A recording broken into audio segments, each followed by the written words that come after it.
Everybody. It's Wednesday, November 30th. It is 9:30 a.m.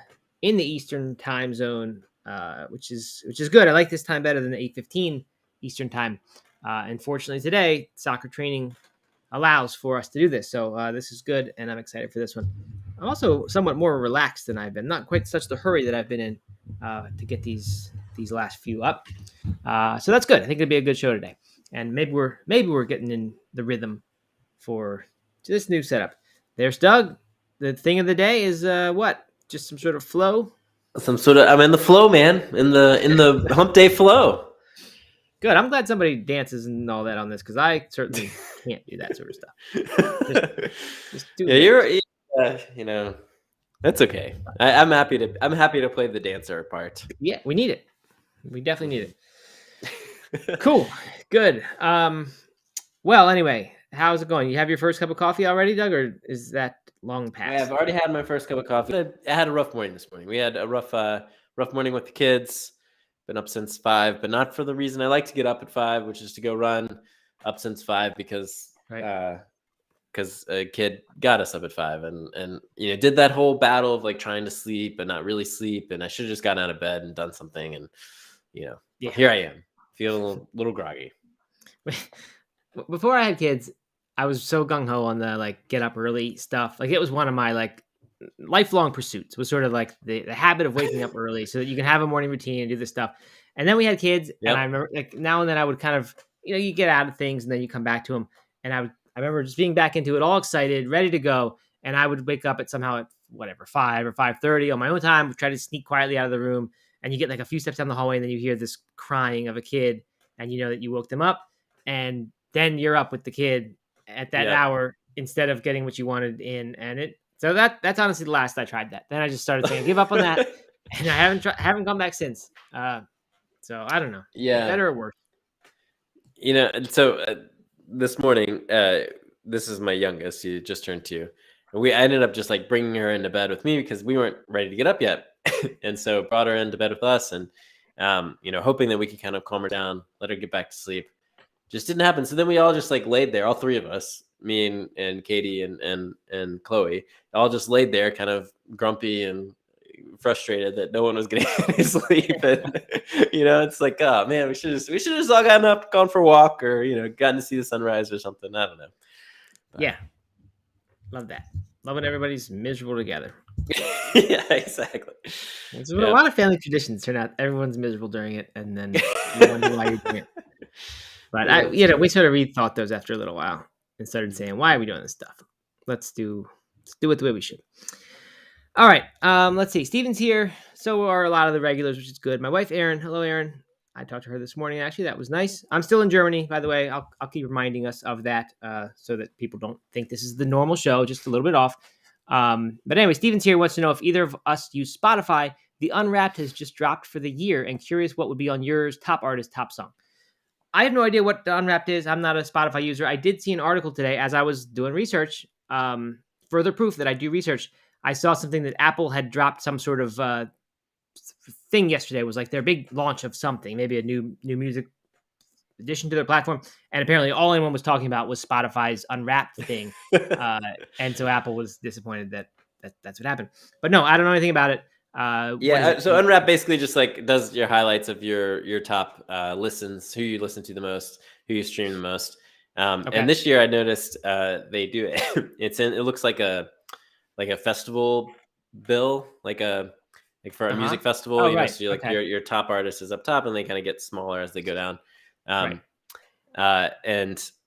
I don't know. They always do a nice job with it. It's always fun. Mine, unfortunately, I do listen to Spotify. I listen to a lot of Spotify, but I think mine, unfortunately, would be I never look at it because it'll be so skewed to like lo-fi chill mixes that I listen to during the day while I'm working, and then kids music. So like the stuff that I listen to when I'm actually running or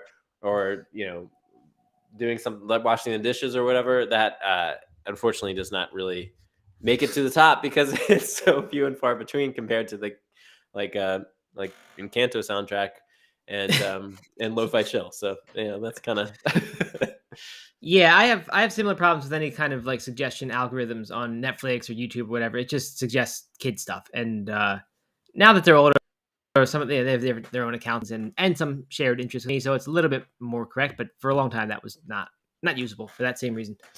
I'll tell you All what, though, yours would suggest is like Parks and Rec and The Office. it'd be It the would same thing, right? Just be totally yeah. blank. You just have two options you get to choose from. Yeah. I watch a lot of different varieties of Office. I watch a lot of deleted scenes, the super fan episodes. I got into the Office Ladies podcast on the way over here on the airplane. My mom recommended it. Okay. Pam and Angela, I guess. The actresses. Yeah. They go through each episode and give you behind the scenes stuff. So it's kind of interesting. I enjoyed it. But anyway, speaking of Steven and you, I guess, I have heard the Taylor Swift anti-hero song quite a good bit over here. And the German radio offerings are not good at all. It's really, really bad. I mean, shockingly bad, the radio situation here. But I'm kind of getting into it. I find myself tapping my toe whenever it comes on, leaving it on, turning it up. Hey, it's me. I'm the problem. It's me. Have you heard the country version of it? Like no, but I bet I would like that one better. She sings a country version of it. No, she doesn't. It's a guy. I think he did it just on like Instagram or something, but it's gone mega viral, and it's like hitting its own charts and stuff. But it's like a folk Lumineers type thing, and I know you're a big Lumineers guy. I think you would quite like it. It's he does a nice job. I'm not a big Lumineers guy. I was early. I mean, not early. I got it when Starbucks got it, so I was in on the first album. Then I kind of went out. I would like it if Taylor Swift made a whole album, alternate version, country version in her old style of the new stuff. That would be cool. That'd be, how Bright Eyes did they put out like a regular kind of rock album, then they at the same time put out a techno kind of album. Not the same songs, but I'd be into that. That'd be cool. Alternate album. Cool for me. So Steven and anyone else who's listening, what's at the top of your Spotify? What is it called? Does Plant-Based Morning Show qualify? Can we be on that? Oh, for a podcast? I don't know. Did podcasts make it? I don't know. It's a good question. Should be. Maybe we're at the top of somebody's list.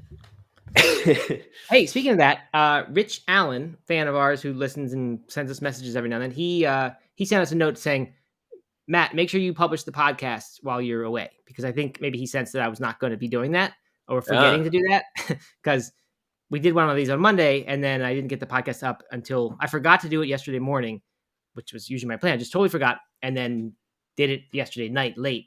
And then I got the next one up already this morning. So they're coming, but I was late, and it was another evidence to me that we're doing something right, because someone is saying, where's the stuff? Instead of just not caring that we're not showing up. So thank you, Rich, for that, and for just listening in general.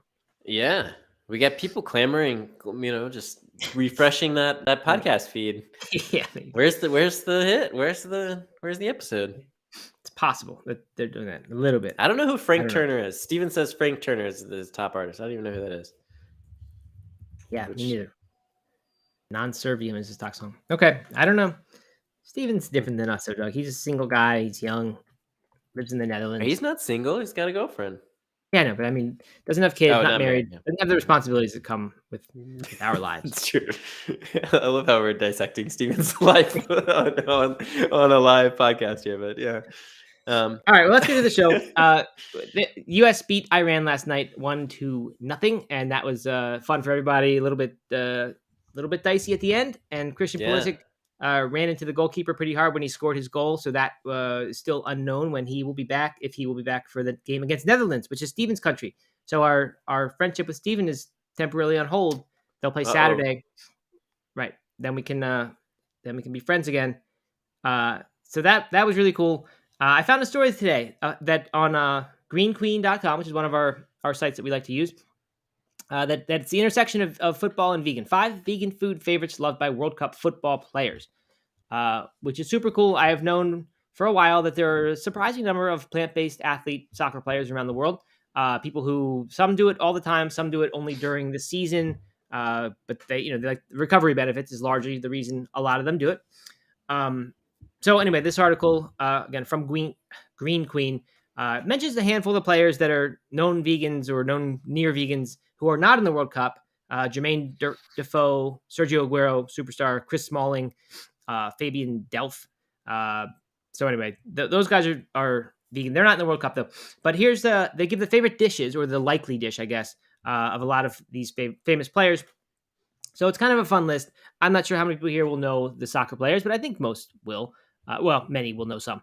Number one, Lionel Messi, Team Argentina, one of the best. I mean, probably the best soccer player in the world. Maybe not the most famous because of Ronaldo, but maybe. He's not vegan, but he's the one who I've known to be, I've heard, vegan during the season because of what it does for his performance. He goes for a healthy whole foods bowl, and I couldn't really figure out who okay, his there was an interview with his Italian nutritionist Giuliano Poser. Anyway, he eats olive oil, whole grains, vegetables and fruits, plenty of nuts and seeds, and likes just a healthy whole foods bowl. Next, Ilke That's like that's your least favorite vegan dish, right? It's super boring. Yeah, I mean, who wants a big bowl of sadness? Is what one of my friends called it. I always like to repeat. Every time we would work on a blog post, and I would include a bowl. You'd always give it the axe. I never make a bowl in my house. We just don't do it. If we have something that's like a bowl, we'll put it on a plate and make it a presentable meal, so it doesn't all mix together in a mush. Just don't like a bowl. All right, Gundogan from Germany eats vegan burgers. We talked about the German national team. I think it was might have been yesterday. I don't really know.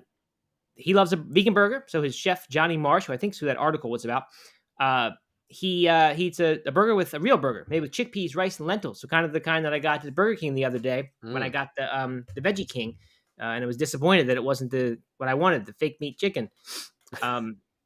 So that's Gareth Bale, who's on Wales, who the United States tied in the opening match, was a Real Madrid player. Now he plays in the MLS for LAFC, who won the championship in the MLS. So kind of fairly big name now in the US even.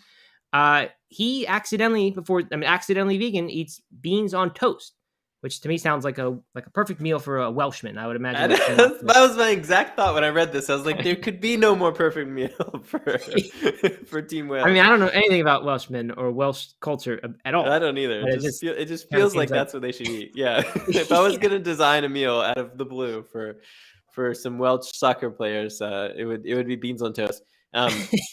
The photo here, which I'm sure is not at all related to, right? Not his, I don't think. Not his at all. Is baked beans on toast, which actually looks pretty good. I'm not gonna lie, it looks pretty good. But I wonder if that's true. If it's baked beans or what kind of maybe Steven or somebody would know what a traditional Welsh bean on toast dish looks like. Yeah, Steven might know.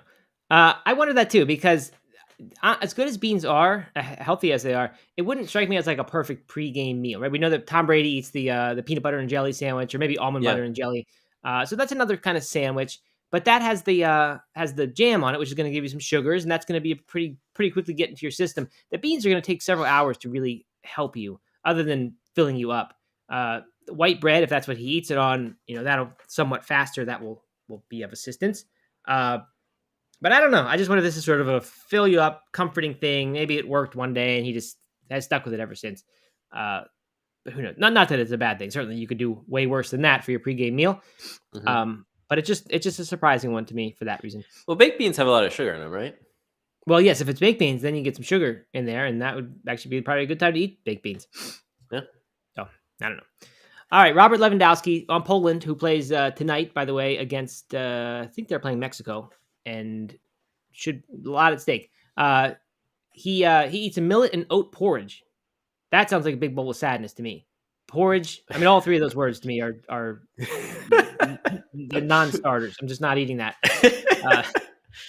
Especially if you mix in some greens and then it just gets really mushy and not good. Not into that. So Lewandowski's not vegan or vegetarian. He is one of the best goal scorers in the world. He's strict on cutting out dairy from his diet. So that's kind of a cool thing.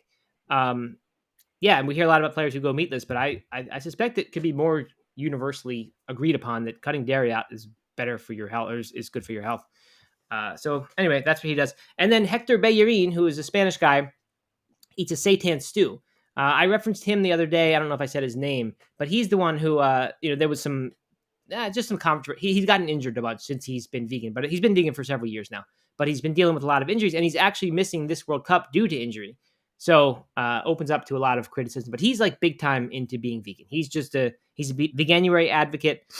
I don't know. I forget if he watched Game Changers and all, but I think he was way before Game Changers. He was doing this. So I'm a fan of his. He now plays for FC Barcelona, which was news to me. So that's kind of cool. I just will make him more on my radar than when he was in the Premier League playing for English teams, which I never watch. I know Steven likes that, but I like the Spanish game. All right, that's it. Any comments there, Doug? Any? No, I don't think so. No, I might have recommendations? to get some beans and toast though for a Yeah. meal this week. I don't know why. Just like maybe because it's a little cold and rainy right now. It just feels like a good Welsh Yeah. day. You know, Same weather. Yeah. I made some baked beans the week before I left. I got a Rancho Gordo Bean Club shipment. Oh man, when my phone goes into, sorry, I'm back. I put my phone today on sleep mode so that nobody can call me and interrupt the show because that always happens. But now I'm getting low power notifications because this is later in the day than we usually do it. So that's no. I know. It'll be fine, but I just might get interrupted again. Anyway, oh yeah, I made baked beans from Rancho Gordo, and it was pretty good. Like they're not hard to make. You start from scratch, but really it's little effort. You put stuff into a pressure cooker or a pot and put that in the oven, and it's really not hard. So they're pretty good. Cool. Okay, so that is the soccer tie-in of the day. On to the next. This is from vegeconomist.com, another one of our recent sources that we use quite a bit. Study finds consumers prefer term plant-based over meat-free or vegan. They don't mention how they compare to Futurevore, which was James Cameron's brilliant choice. Yeah, I was a little disappointed Futurevore wasn't on here. Yeah, but so they did compare. They compared the terms animal-free, meatless, meat-free, 100% plant-based, veggie, vegan, and vegetarian. Some of these words I would not see. Where are you seeing? I would not in the results. Oh, I see. Okay, gotcha.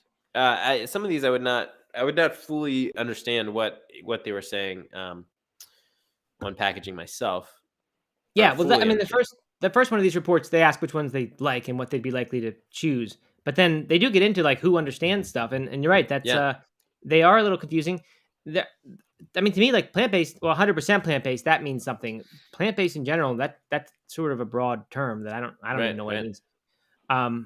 So yeah, so this is it. This is a group called ProVeg, I think. ProVeg International. They are like a research type of agency. I think they do consumer research, so we can trust them. This is not just, as I was reading this, I was like, hey, we should just survey our compliment audience and then start publishing findings and see if we can get covered in press like this. But then I went on. I think ProVeg is actually like they do this for their job. They're not like us. So anyway, some of the stuff they found.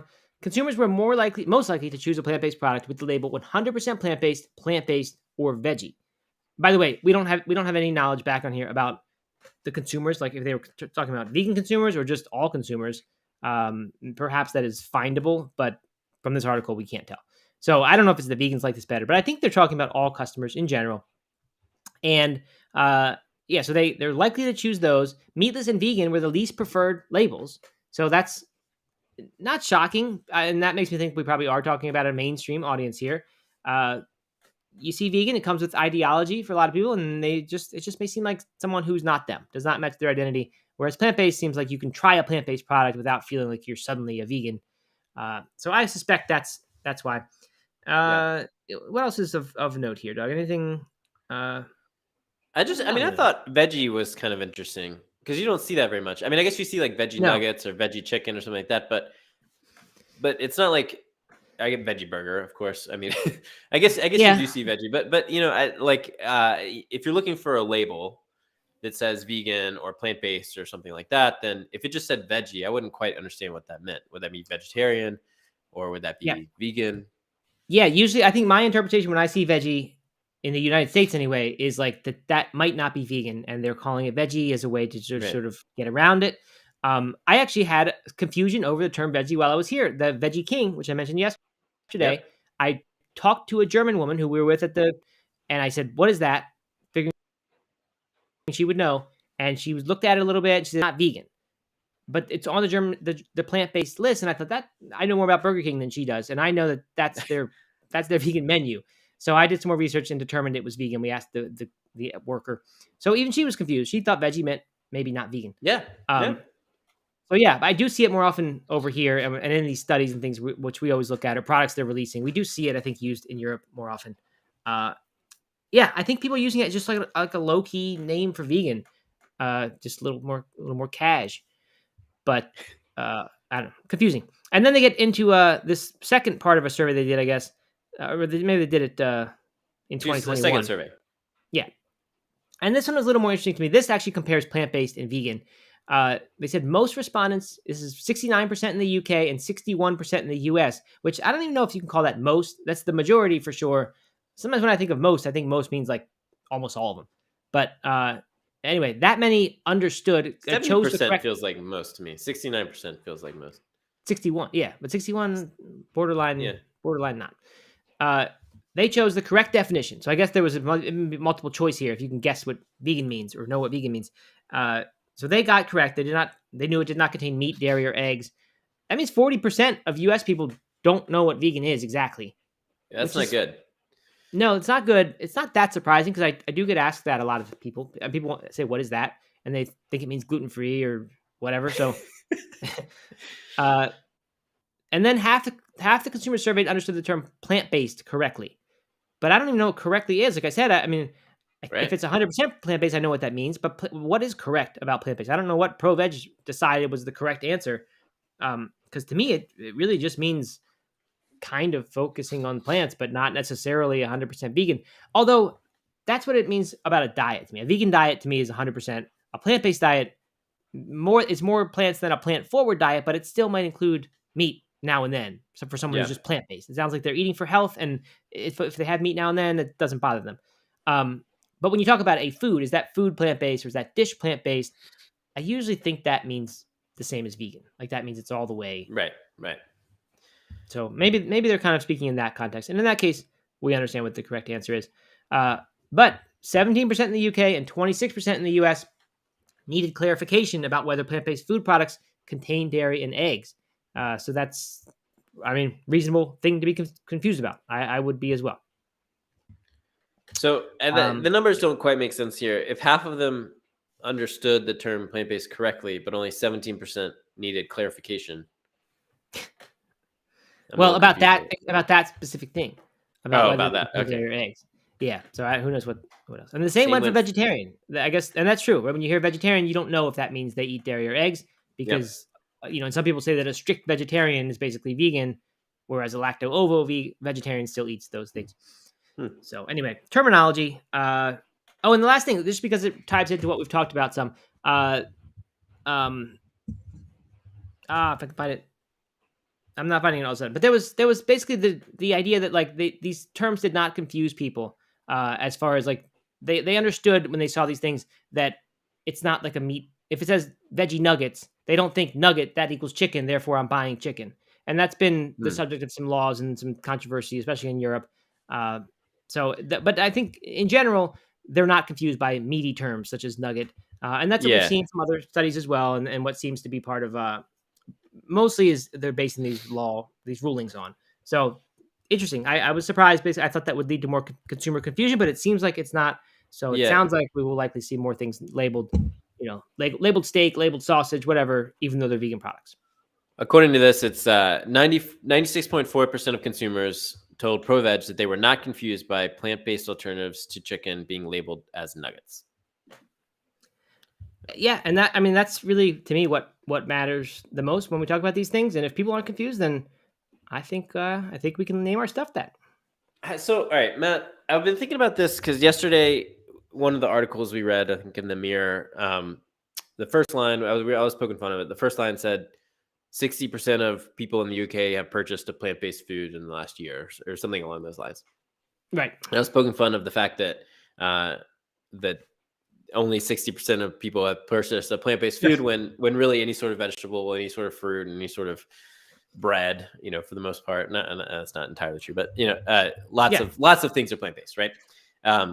Sure. And I think what I've been struggling with ever since having that conversation and kind of poking fun of it is how bad I think that is that we're not calling that we're somehow with the growth of the meat alternatives, we're leaving the actual health foods behind and not even including them in the term plant-based.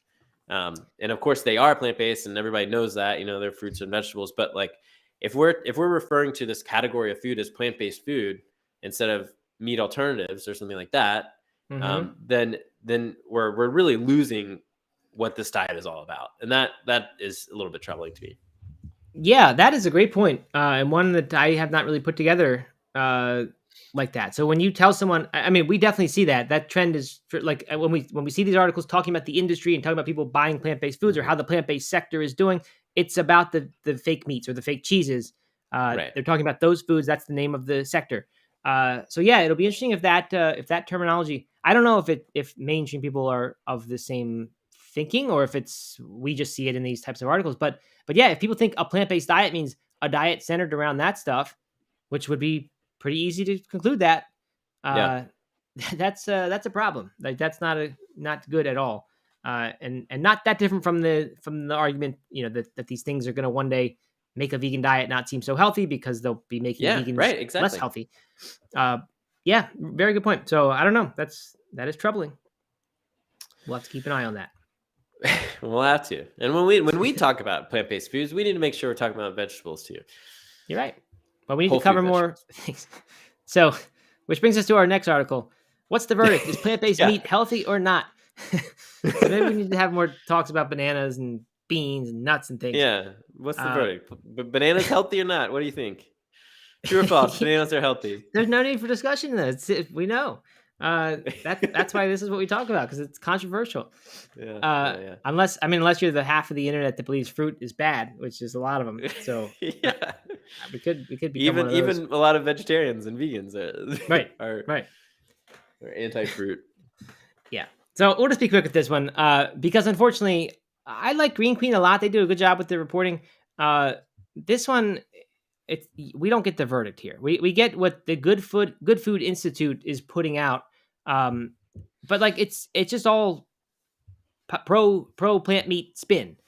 Mm-hmm. And I don't hate to hear it. It's fine because I agree with that side. But like, I want the truth. I want someone who analyzed this. I don't want just this. So it starts out, no matter which way you slice it, plant-based meat has significantly more nutritional benefits than conventional meat. So I don't know if that's your little pun there with slice it, but like I can think of some ways to slice it where it doesn't have more benefits, right? Like if you're trying to put on muscle mass, then you get more benefit from that slice if you eat regular meat. It comes with some other bad slices, but like that's one. So terrible first line, and it just shows that this is just a agenda piece here. Anyway, they get into some stuff. They say how it can be good. The four things, I guess we'll just do them quickly. Not all processed foods are created equal, and I guess they mean equally. I mean, that seems okay. Had a little power warning, 10%. So they make this point that like food processing not inherently bad because if you the golden rule is nothing bad added, nothing good taken away, and as long as you're doing that, they say processing is fine. Then they get into ultra processed foods, which are next level, and those are really a problem, like chips, sodas, candy bars. But a lot of people are calling the fake meats ultra processed. Plenty of articles are calling that ultra processed food. So and I mean they're taking away they're taking away a good food, the fiber, right? They're taking away a great part of it. And making this. And so later on in the article, they kind of defend against that objection by saying, we're not comparing against people having this instead of apples. We're comparing this instead of regular meat or this instead of the bean that it came from. We're comparing this to meat. And in that way, it's not really processed because it's kind of the same thing. So like that's a horrible argument. And then they go on later under point. Well, let's the next points. Then I'll come back to this one. Oh, healthier than conventional protein. That's their next point. And they hit on sodium here. That's known that there's 400% more sodium than beef in some of these burgers. But their argument here is that once you put it into a Whopper preparation and you put all the sodium that comes with the rest of the Whopper, then the difference isn't that much as a percentage basis. It's like a 10% difference because you're getting all this other sodium. And if you're going to put any cheese and any other thing that vegans aren't putting on there, you're also getting a lot of sodium there. I mean, so hold on. You forgot the positive part, which is true. Fewer calories in alternative meat and fewer grams of fat per serving. And there's also fiber. Those are good things. Yeah. Okay. So there's where's that? Number 1? No, number 2, healthier than conventional protein.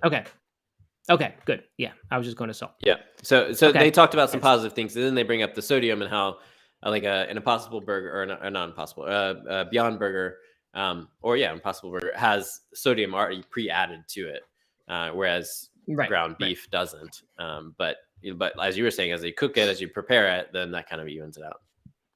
The sodium part. Yeah.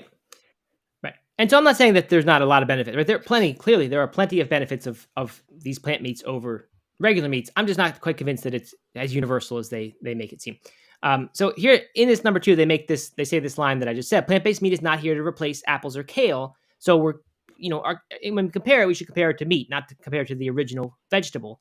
But then the very next paragraph, they said the research also looked at protein from plants in muscle growth. They cite some study that from the American Journal of Clinical Nutrition that says male athletes saw double their muscle growth rates after consuming corn's mycoprotein when compared with milk consumption. But this is exactly the comparison they just warned us not to do. Right. People aren't eating corn instead of milk. They're eating that instead of meat. And that would be, we don't know, but to me, you're going to have about the same muscle growth or maybe slightly less from the plant-based version. So it's, not a good article. And so I don't know about this Good Food Institute. I'm not sure who they are or what. Next, number 3, reduces the risk of heart disease and cancer. This is good. Certainly it is very likely that it reduces those risks by removing the ingredients that are thought to be tied to those things. With the World Health Organization calling red meat a carcinogen. We can say that if we remove some of the things that has nitrates, we